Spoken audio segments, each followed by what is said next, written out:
ഇന്ന് പുറത്തു വന്ന 3 IPL ന്യൂസാണ് നമ്മൾ ഇന്നത്തെ വീഡിയോയിൽ നോക്കുന്നത്. ആദ്യത്തെ ഒരു അപ്ഡേറ്റ് RCB ടീമിനെ സംബന്ധിക്കുന്നതാണ്. RCB ടീമിനെ ഇത്രയും ഫോളോവേഴ്സ് വരുന്നത് കോഹ്ലി ടീമിലുള്ളത് കൊണ്ടാണ്. എന്നാൽ ഇപ്പോൾ RCB ആരാധകർക്ക് ദുഃഖവാർത്തയാണ് വന്നിരിക്കുന്നത്. കോഹ്ലി T20യിൽ നിന്ന് നേരത്തെ തന്നെ വിരമിച്ചു. അതുപോലെ രോഹിത് ശർമ്മയും. ഇനി IPL മാത്രമായിരിക്കും കോഹ്ലി കളിക്കാൻ പോകുന്നത്. എന്നാൽ ഇപ്പോൾ കോഹ്ലി IPL നിന്ന് വിരമിക്കുമെന്ന റിപ്പോർട്ടാണ് വന്നിരിക്കുന്നത്. ഒരുപക്ഷെ അത് ഇപ്രാവശ്യമായിരിക്കാം, അല്ലെങ്കിൽ അടുത്ത വർഷമായിരിക്കും. കോഹ്ലി ഇനി ടെസ്റ്റ്, ഏകദിനം ഇതിൽ മാത്രമേ കളിക്കാൻ ഉദ്ദേശിക്കുന്നുള്ളൂ. കോഹ്ലി ഇല്ലാത്ത RCB ടീമിനെ ആരാധകർക്ക് സങ്കല്പിക്കാൻ സാധിക്കില്ല. അടുത്തൊരു അപ്ഡേറ്റ് രോഹിത് ശർമ്മയുമായി ബന്ധപ്പെട്ടതാണ്. പാണ്ഡ്യയെ ക്യാപ്റ്റനാക്കിയപ്പോൾ മുംബൈ ടീമിൽ വലിയ പ്രശ്നങ്ങളാണ് കഴിഞ്ഞ പ്രാവശ്യം ഉണ്ടായിട്ടുണ്ടായിരുന്നത്. ഇതിനുശേഷമാണ് രോഹിത് ശർമ്മ മുംബൈ ടീമിൽ നിന്ന് പോകുമെന്ന റിപ്പോർട്ട് വന്നിട്ടുണ്ടായിരുന്നത്. അതിപ്പോൾ ശക്തമായിരിക്കുകയാണ്. രോഹിത് ലക്നൗ ടീമിലേക്കാണ് പോകാൻ ഒരുങ്ങുന്നത്. ലക്നൗവും രാഹുലുമായിട്ട് പ്രശ്നങ്ങളുണ്ടായിരുന്നു. അത് കഴിഞ്ഞ പ്രാവശ്യം നമ്മൾ കണ്ടിട്ടുണ്ടായിരുന്നു.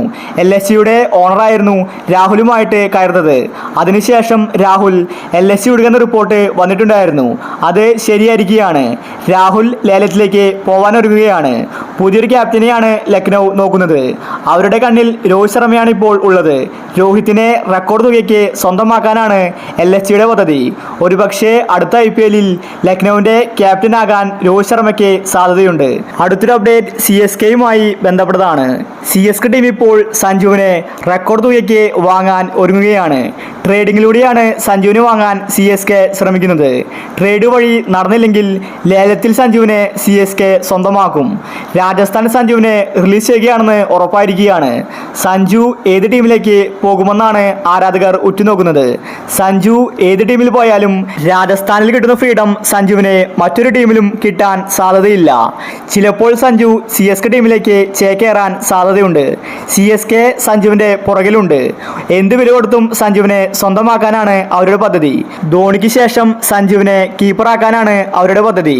സഞ്ജുവുമായിട്ട് അവരിപ്പോൾ സംസാരിച്ചിട്ടുണ്ട്. ഒരുപക്ഷെ ട്രേഡിംഗ് നടന്നേക്കും.